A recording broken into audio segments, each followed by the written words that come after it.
আমার মনে হয় না এর থেকে সহজ কোনো ঘরোয়া উপায় আছে গাছের পোকা দূর করার জন্য।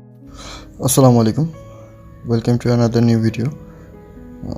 আমি আমার এই অল্প দিনের ছাদ বাগানের অভিজ্ঞতা বা এক্সপিরিয়েন্স যেটাই বলেন, আমি সবসময় চেষ্টা করি সহজ এবং মানে বিনামূল্যে কীভাবে আর কি গাছের বা কোনো কীটনাশক ইউজ না করে কীভাবে গাছের পরিষেবা করা যায়, গাছের পোকামাকড় দূর করা যায়। যার জন্য আমি হলো এখানে কিছু অল্প পরিমাণ রসুন নিয়ে নিয়েছি। রসুনগুলো না ছিললেও হয়, না আমার হাতে টাইম ছিল, এই জন্য জাস্ট আমি রসুনের খোসাগুলো ছিলে আমি ওটাকে আলাদা রেখে সাথে কিছু কাঁচা মরিচ আর রসুন এই দুইটাকে আপনার একসাথে রেখে এটা আমি পরবর্তীতে আপনার হালকা কুচি কুচি করে নিয়েছি, মানে জাস্ট ছোটো করে নিয়েছি যাতে আমি এটা সামান্য ম্যাশ করব, যার জন্য আর কি এটা হালকা কুচি কুচি করে নিয়ে দেখতে পাচ্ছেন আমি কী প্রসেসে জাস্ট এক একটা 2-3 টুকরা করে এরকম একটা ছোটো কাঠের হামানদিস্তা বা যদি একটা বাটির মধ্যে নিলেও হয়, ঠিক আছে। তো আমার যেহেতু এটা আছে যার জন্য আমি এটা ছোটো করে একটু কুচি কুচি করে নিয়ে এটার ভিতরে পরবর্তীতে হালকা দেখতেছেন মানে হালকা জাস্ট একটু সামান্য এটাকে ভেঙে দিছি যাতে ভিতরে যে রসটা বা কষ যেটাই থাকে এটা যাতে আর কি পানির সাথে মিশতে সুবিধা হয়।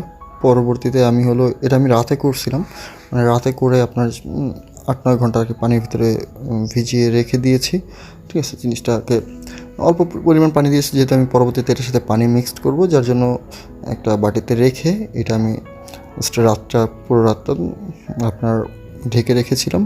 পরবর্তীতে আমি আপনার সকালবেলা যখন একটু রোদ উঠছে, ঠিক আছে, আমি আসলে এটা বেসিক্যালি রোদের টাইমটায় আপনার স্প্রে করলে ভালো হয়। এটা বিশেষ করে আসলে যেহেতু আমি আপনার পিঁপড়ার জন্য আর কি দূরকরণে এটা ব্যবহার করব।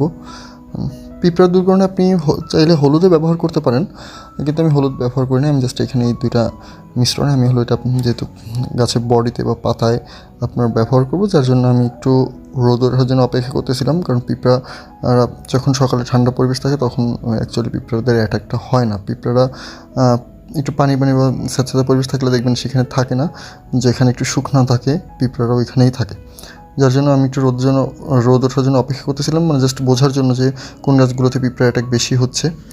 এই জন্য আমি একটু যখন রোদটা উঠছে পরে আমি আপনার এটা একটা পানির সাথে মিক্সড করে নিয়ে আপনার আমি এখানে যতটুকু মিশ্রণ দিয়েছি তার সাথে আমি মোটামুটি আপনার 3-4 লিটার মতো পানি এই বোতলটার ভিতরে নিয়ে আপনার পরবর্তীতে এটা প্রতিটা গাছের পাতায় দেখতেই পাচ্ছেন, মানে এক প্রকার স্প্রে